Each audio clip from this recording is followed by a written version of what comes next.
ନୂଆ ବର୍ଷ ଦିନଟାରେ ମୋ ହଜବେଣ୍ଡ ମୋତେ ଗିଫ୍ଟ କ'ଣ ଦେବେ? ଦେଲେ ମୋତେ ଧୋକା। ବାଃ ଚାଲନ୍ତୁ କହୁଛି।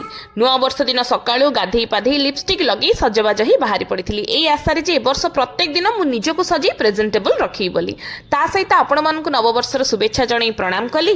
ଠାକୁରଙ୍କ ପାଖରେ ଘିଅ ଦୀପ ଦେଇ ଭଲ ଭାବରେ ଆଜି ପୂଜା ଅର୍ଚ୍ଚନା କରିଥିଲି। ସମସ୍ତେ ସୁସ୍ଥ ଓ ପଜିଟିଭ୍ ରୁହନ୍ତୁ ବୋଲି ପ୍ରାର୍ଥନା କଲି।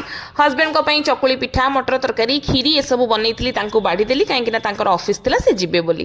ଦି ଛୁଆଙ୍କୁ ଆଜି ନୂଆ ଡ୍ରେସ୍ ପିନ୍ଧେଇ ସଜବାଜ କଲି। ସମସ୍ତଙ୍କୁ ନେଇ ମନ୍ଦିର ବାହାରି ପଡ଼ିଲି।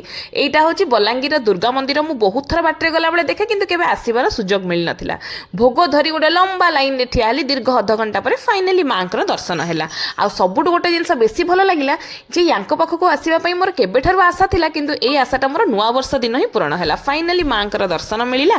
ସେଠୁ ଆସିଲା ପରେ ଆମେ ବାହାରି ପଡ଼ିଲୁ ମଲ୍ ଯିବା ପାଇଁ। ମଲ୍ରେ କିଛିଟା ଜିନିଷ ମୋର କିଣାକିଣି କରିବାର ଥିଲା, ସେଠୁ ନେଇକି ଘରକୁ ଆସିଲୁ। ଘରେ ଆସି ଚକୁଳି ପିଠା ଆଉ ମଟର ତରକାରୀ ଖାଇଲି। ଆଜି ଯେହେତୁ ଗୁରୁବାର ଥିଲା, ତେଣୁ ଖେଚଡ଼ି ଆଉ ଡାଲମା ହେଇଥିଲା। ବିଶେଷ କିଛି ଏତେ ରନ୍ଧା ହେଇନଥିଲା।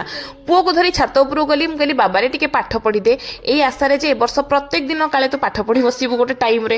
ତଳକୁ ଆସିଲା ପରେ ଭାଇ ଭଉଣୀଙ୍କର ଖେଳ ଚାଲିଥିଲା। ଆଙ୍କୁ ଦେଖିକି ମୁଁ ଭାବୁଥିଲି କାସ୍ ମୋର ବି ଗୋଟେ ଛୋଟ ଭାଇ କି ଭଉଣୀ ଥାନ୍ତା, ତାହେଲେ ଛୋଟବେଳେ ଏଇସବୁ ଜିନିଷ ଗୁଡ଼ା ମୋର କେବେ ମିସ୍ ହେଇନଥାନ୍ତା, ଯେଉଁଟା ଏବେ ମୋ ପୁଅ ଝିଅ ଅନୁଭବ କରୁଛନ୍ତି।